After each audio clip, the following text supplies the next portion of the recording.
A very good evening and welcome to our Saturday night episode of Brett's Old Time Radio Show. Welcome to my home here in beautiful Lyme Bay. Thank you for joining me once again for our regular late night visit to those dusty studio archives of old time radio shows right here at my home on the south coast of the United Kingdom. I'm Brett, I'm your host for our nighttime podcast. Welcome to another episode. Now, look, what have you been up to today? Have you had a good Saturday? I hope you've had the day off, and I hope you've got a day off work tomorrow, because that would be good. I'm sat here with, hang on, a nice cup of tea. Let me just prove it. Oh, a bit hot. We'll let that cool down a bit. Sat here with a nice cup of tea in the Brett's Old Time Radio Show studio. And just getting things ready, getting things sorted out. We're going out for a bite to eat tonight because we often like doing that on a Saturday. I think I've mentioned to you my favourite restaurant, and I think probably my favourite restaurant in the world is a little restaurant in Beer, which is the village pretty much next door to us, just round the corner, slightly round the bay. And it's called the Smuggler's Kitchen. And let me tell you, it's brilliant, reasonably priced, and they do Devon rum in there. And my eldest, George, who's only 11, so he probably had a bit of help from his mum, bought me a bottle of Devon honey rum for, I think, spiced honey rum we've got. And he bought me that for Father's Day, and it is absolutely delicious. So if you want to check some of that out, then you could have a little taste when you have a bite to eat at the Smuggler's Kitchen, and you'll love it. Sorry, I'm waffling. I've got a Facebook page, an Instagram page, and a YouTube channel. They're all called Brett's Old Time Radio Show, and I'd love it if you could follow me there. Feel free to send any feedback on our shows to brett@tourdate.co.uk. Got a supporter page where you'll find all sorts of extra content, and that's at patreon.com/Brett's Old Time Radio Show. Time now for our Saturday night adventure. This is courtesy of yours truly, Johnny Dollar. It's an episode called Death Takes a Working Day, or The Loyal B. Martin Matter. First broadcast on the 3rd of February, 1950. Time now for Edmund O'Brien as... Yours truly, Johnny Dollar.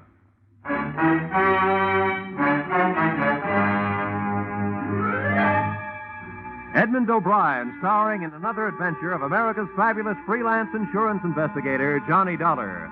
At insurance investigation, Johnny Dollar is only an expert. At making out his expense account, he's an absolute genius.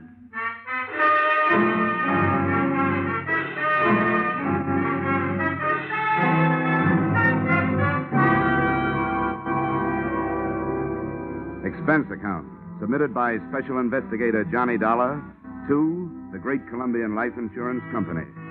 The following is an accounting of my expenditures during the investigation of the circumstances surrounding the murder of your policyholder, Loyal B. Martin, or how to take a vacation in Fairfield County. Expense account, item 1. $3.20 mileage from Hartford, Connecticut to the country estate of the deceased. I drove up a long cement driveway towards a mausoleum-type manor house. There were rolling green lawns liberally sprinkled with statuary, and the thought occurred to me that if he had spent much of his life here, the late Mr. Martin was most fortunate. He'd feel right at home in a cemetery.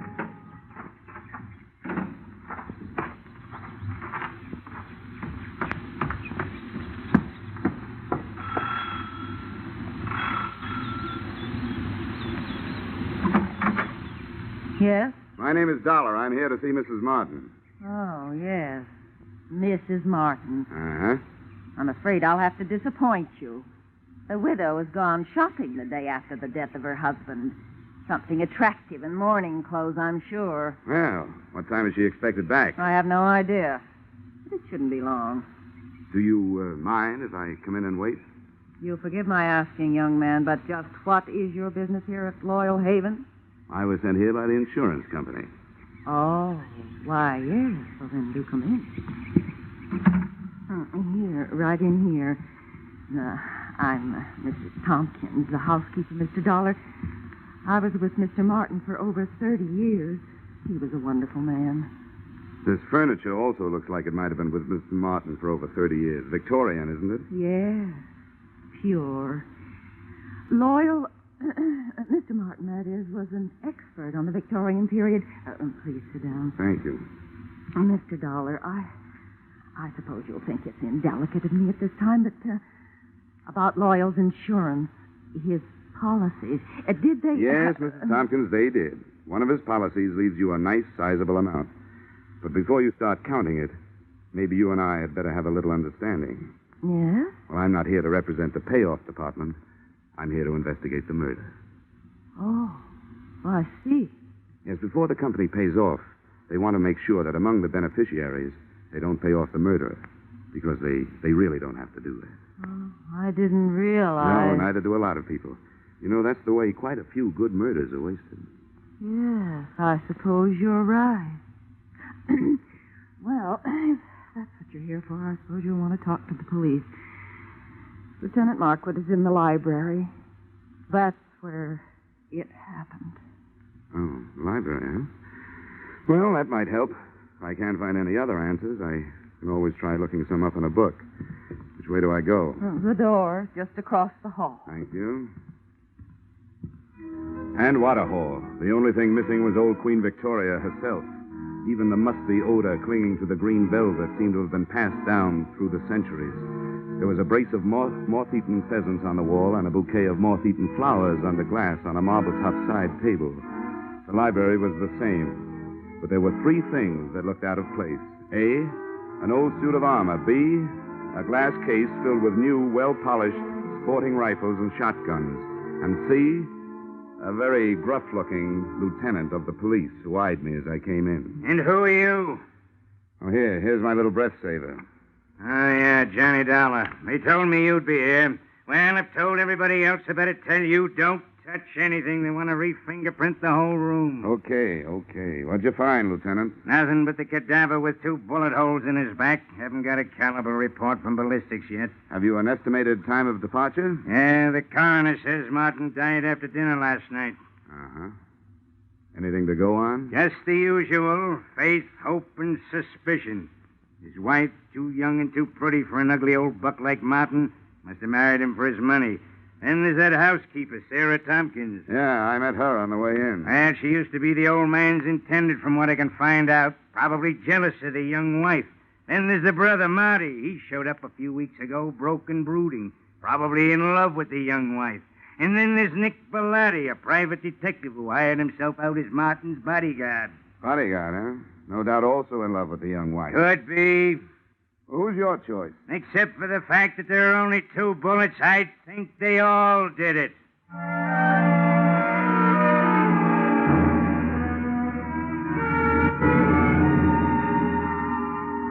The nose through which Lieutenant Markwood talked was a long one, and in more ways than one, a horn of plenty, for out of it had poured enough motives and suspects to furnish a dozen murders. I started through this cast of characters and found that all of them had very little to say and didn't want to say it. The first I dug up was the bodyguard, my brother investigator, Nick Bellotti, as he returned from a horseback ride. Glad to have you on the case, Dollar. The police have tied my hands. They told me to stay out of it, but to stick around. Have you got any ideas? Everybody seems to think it was an inside job, that somebody in the household did it. I'm not so sure. The reason I was around was because old man Martin made too many dollars and too many enemies doing it. But that's only my opinion. Why don't you talk to the old boy's younger brother, Marty?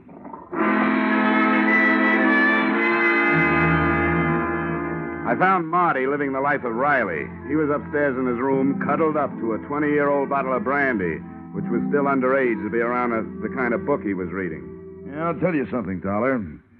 My brother and I never did get along. You'd find that out anyway. Why'd you come back here, Marty? Because Loyal's little bride, Joy Ann, sent for me. She was afraid of him, and she didn't know if he was on to her. Was he? About that, you'll have to talk to Joy Ann.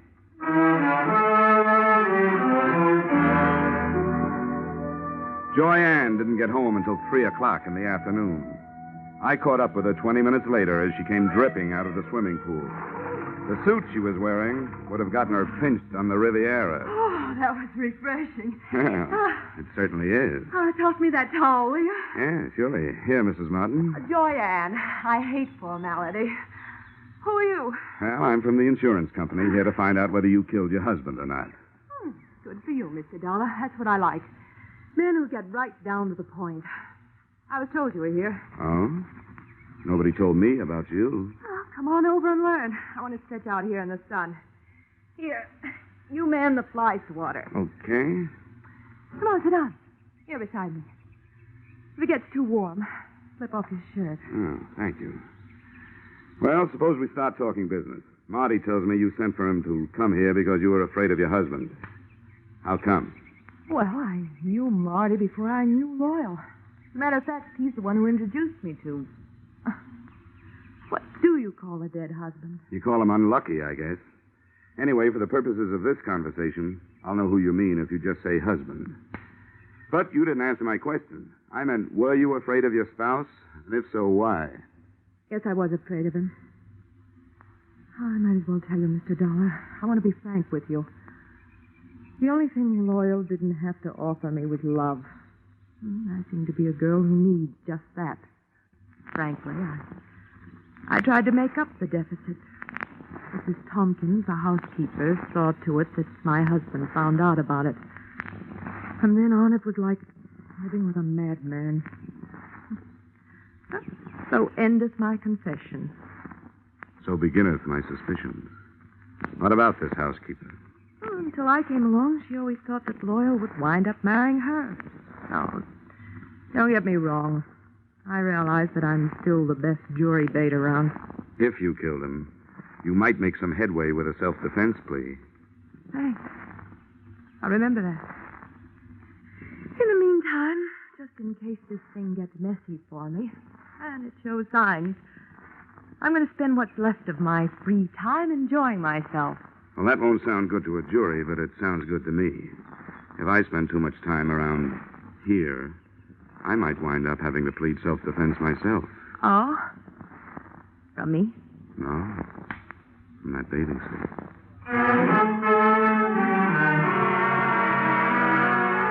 I spent the rest of the afternoon trying to keep two eyes on four people, reading from left to right. Brother Marty stayed in his room finishing his book and his brandy. Nick Bellotti, the bodyguard with nobody to guard, got back on his horse and cantered off into the sunset. The joyous widow, Joy Ann, locked herself in her room, and all I could get through the keyhole was the sound of a light and lovely snore. I couldn't tell whether it was the genuine article or not. Having no way of checking, I picked up the trail of Sarah Tompkins, the housekeeper. She, at least, was apparently up to no good. I found her in the library doing just what Lieutenant Markwood had told her not to do, smearing the surfaces of Mr. Martin's desk with a dust rag. And as anybody knows, you can't fingerprint a dust rag. Hey, cut it out! How dare you? Mr. Martin's private study. Those are the police private fingerprints you're messing up. I was doing nothing of the sort. I was dusting his desk. I always do it at this time of day. Get out of here. You don't belong in here. Keep your wig on, Mrs. Tompkins. I'll not be told what to do by outsiders. Everything was all right until outsiders started coming in. If it wasn't for outsiders, Loyal would still be alive. First that girl, then his brother and that detective. Now it's the police and you. Why did any of you have to come here? Why couldn't you leave us alone? Now, calm down, Mrs. Tompkins. Try to calm down. Yeah, now, what's going on in here? What? Oh, and what are you two lovebirds up to? It's all right, Lieutenant. I'll tell you about it later. All right, but get her out of here. I've got some looking to do privately. Take her down to her room and then come back. You mean you got something hot? It ain't cold. Okay, Mrs. Tompkins, come on. But I haven't finished in there. Come on, you can get it later. There's just time for you to take a little rest before dinner. But I never rest this time of day. He didn't like me to. Mrs. Tompkins, come on, tell me. Really, why were you wiping off that desk? Those police this morning scattered white powder all over his desk. He would have been furious with me. He hated any kind of... The shots had come from the library, and that's where I went, but not fast enough. By the time I got there, Lieutenant Markwood was dead, and whoever had done the shooting was gone, apparently through an open window. Markwood still clutched the shotgun he'd grabbed out of the gun case, but hadn't had a chance to use. Two things had just died in that room, the lieutenant and the hot piece of evidence he'd never had the chance to pass on to me.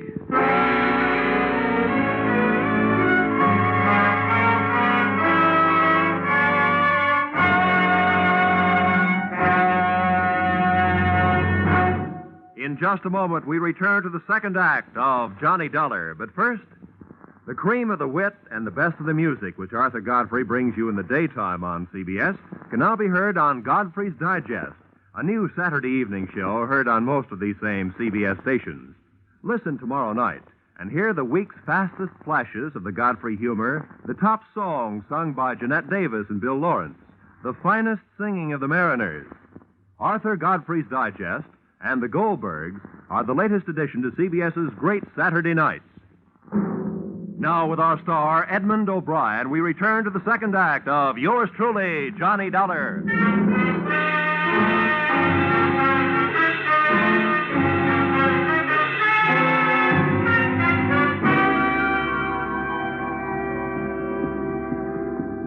Hey, what happened?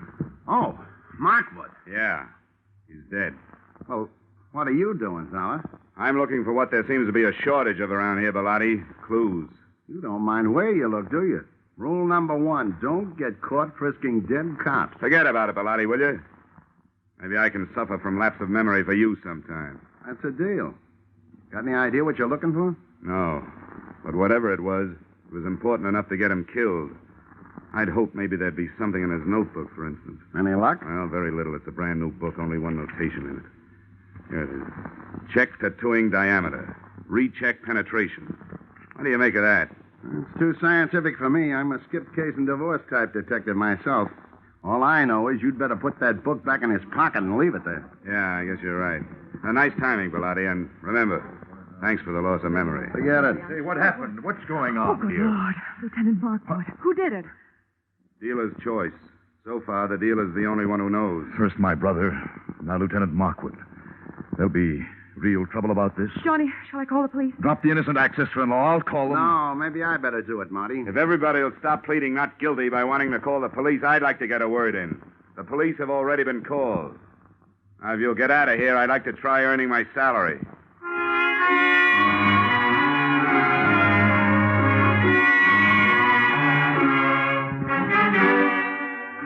If I had had longer ears and more soulful eyes, I would have been all bloodhound, because I could sniff out the first of the trail. The smell of cordite told me that Lieutenant Markwood's killer had either been inside the room when he fired or just outside with the weapon pointed through the still-open window. Outside, the grass formed a deep, wet rug right up to the house and smothered any immediate hopes I'd had of finding footsteps. But 10 feet away, I had better luck. A ray of light from inside spotlighted something that looked like it might be a star witness.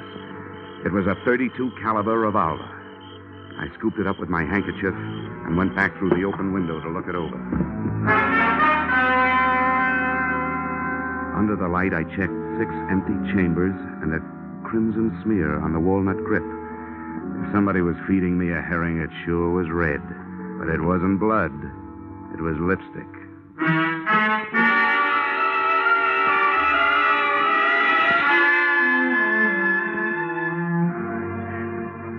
I'd like to introduce myself, Dollar. I'm Sergeant Norrin McDougal. How are you, Sergeant? Poor Markwood. Thank the Lord he didn't have any wife and kids. I'm glad to hear that. Cops usually do. Well, there's one good thing about it. When a police officer goes, there's plenty of them that lives on to fight back. All the police in the world. You can throw in the private ones, too, Sergeant. Thanks, Dollar. And now maybe I'd better take your statement. Well, it won't take long. I heard the shots from the hallway, and I came back.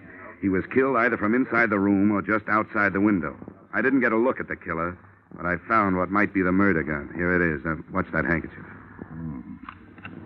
32 caliber. Yeah, how does that match up with the gun that killed old man Martin, do you know?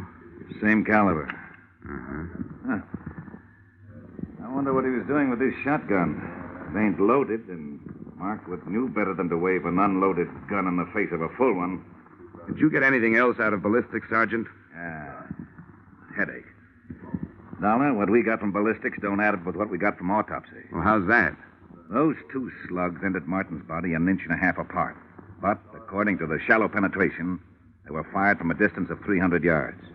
Now, do you know anybody who could do that kind of shooting with a .32? Well, that's pretty fancy shooting.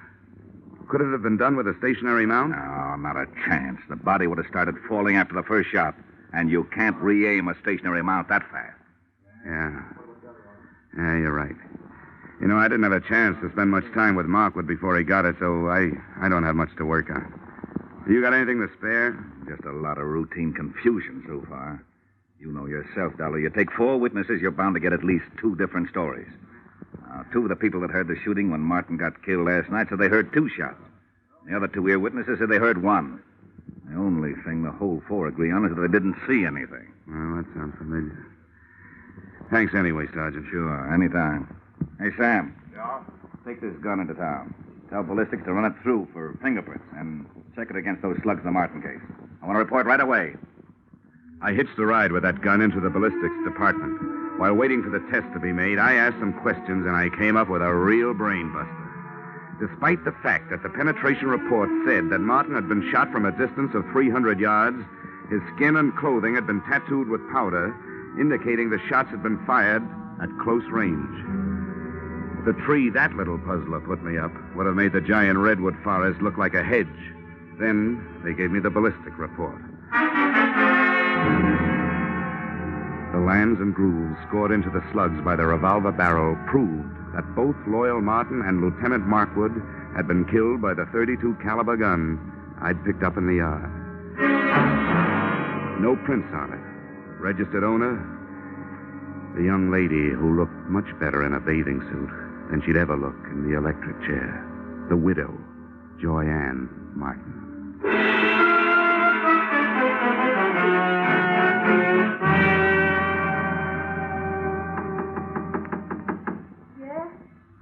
The Hartford Horse Show. Dollar, I want to talk to you. Oh, I'll be with you in a second. I'm just out of the shower. Okay. First she was in the pool, now it's the shower. She's also in plenty of hot water. Hi. Don't pay any attention to my hair. Don't worry, I won't. I suppose you think it's a silly time of night for me to be taking a shower, but I thought it might help me to get to sleep. Well, I'm afraid I won't. Why, Johnny.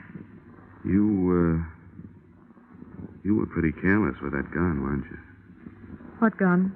Oh, that handy little .32 caliber gun with a handy little registration number engraved on it that told the nasty old police that you bought it 6 weeks ago. Well, my gun's right here in the drawer. I bought it to protect myself from my husband. Here, it's right. Oh, Johnny. Johnny, it's gone. It's real gone. It's done gone and killed 2 men so far. And if you can't do some fast talking and some fast proving, it stands a good chance of shortening your pretty little life expectancy. But somebody must have stolen it. Oh, no. That's not even a down payment on a story. Oh, but Johnny, there's a whole house full of people who could have done it. Not only that, they'd be glad to get me out of the way if they could. Why? Well, Mrs. Thompson, because she hates me. Loyal's brother, Marty, because I stand to inherit everything. What about Nick Bellotti? Doesn't he have an axe to grind? I don't know what it could be. Okay, skip it. Tell me, you remember hearing 2 shots being fired around here any time before your husband was killed? Probably away from the house? Why do you ask that? Because I want to know, did you? You amaze me. Yes, I did hear 2 shots. The day before Loyal was killed. I was horseback riding down by the walnut grove. I remember because my horse shied. Well, this is coming a bit too readily to be readily believed. But how big is that walnut grove? Not very big. Yeah? Can you spot those shots a little closer? They sounded as if they came from about the middle. I didn't stay to find out. I guess I frighten easily. Yeah. Yeah, you frighten me easily. Why, Johnny? Why? I'll tell you why. Because whether you shot anybody or not, you're murder, baby. Oh, Johnny, I didn't kill them. Got to believe me, Johnny. I don't have to. But just for a minute, I will. What is there about police drivers? Even out in the country, they got to lay on those sirens. Johnny, please. Come on, you better get dressed, sweetheart. I told them I'd keep you occupied till they got here. Why, you... The police took Joyanne and her hurt feelings off to the pokey. I took myself and my hurt cheek off to bed. The next thing I had to do had to be done by daylight. So I took over Joanne's painfully empty and prettily perfumed sack, set the alarm for dawn, and snort up a storm.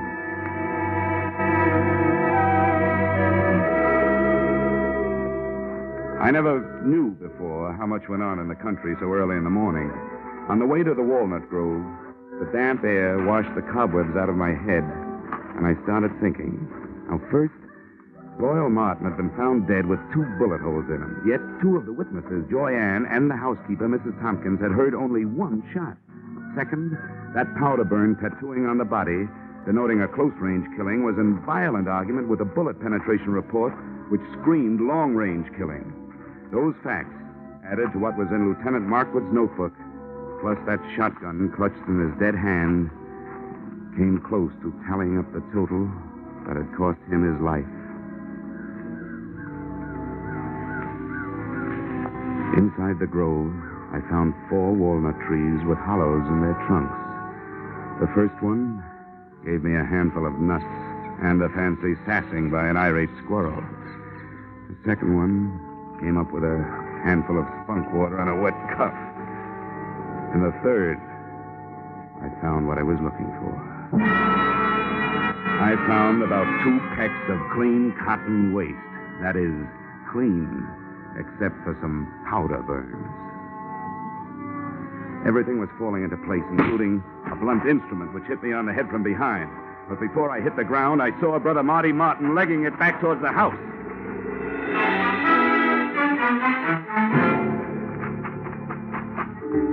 I made it up the house and up the hill and onto the trail, and was just starting up the stairs when I heard another out-of-season 4th of July.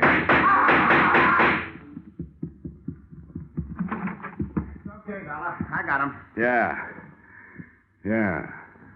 So I see. It was self-defense. I had to do it. I hated to butt in on your case, but all of a sudden everything stacked up, and I knew he was your man.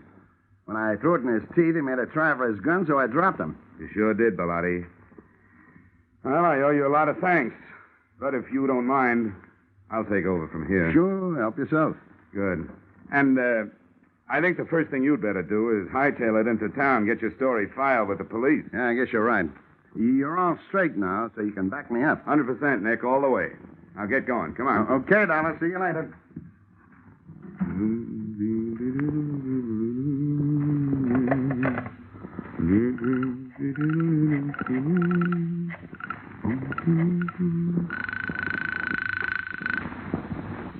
Sergeant Norrin McDougal. Yes, sir. Sergeant McDougal. Johnny Dollar, Sergeant. Oh, yeah, Dollar. What's new? Well, just another corpse. And in just about 15 minutes, the guy who made it one and conspired on the other 2 killings is going to walk right into your arms through the station house door. What? Who is it? Nick Bellotti, New York private license. He just shot his partner in this thing, Marty Martin. Well, you're crazy. What about this girl? It was her gun. That was their fondest hope, Sergeant, to pin it on her. They borrowed her gun, fired 2 slugs from it into some cotton waste, then took the slugs and stuck them in a shotgun shell. 1 shot, just like both ladies said they heard. The shotgun Lieutenant Markwood was looking at when he died was really the Martin murder weapon.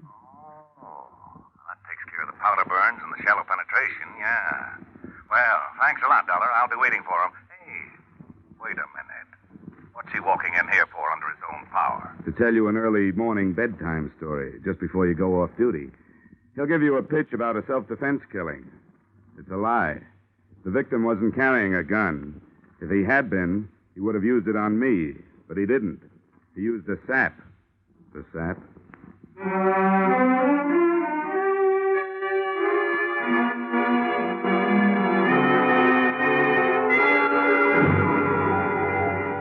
Expense account, items 2, 3, 4, 5, 6, 7, 8, and 9.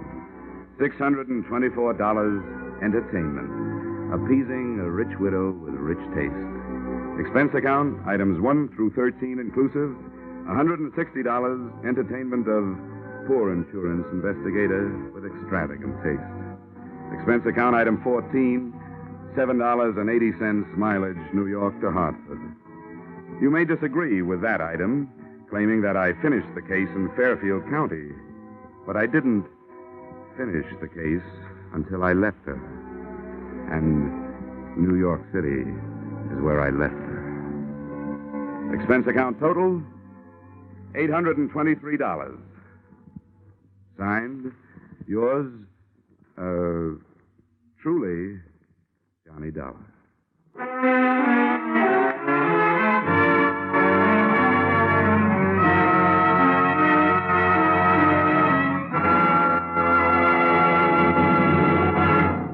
Yours truly, Johnny Dollar, stars Edmund O'Brien in the title role and is written by Paul Dudley and Gil Dowd, with music composed and conducted by Leith Stevens. Edmund O'Brien can currently be seen starring in the Harry M. Popkin United Artists production, DOA. Featured in our cast were Irene Tedrow, Walter Burke, Ted DeCorsia, John Daner, Gene Bates, and Ed Begley. Yours truly, Johnny Dollar, is produced and directed by Jaime Del Valle.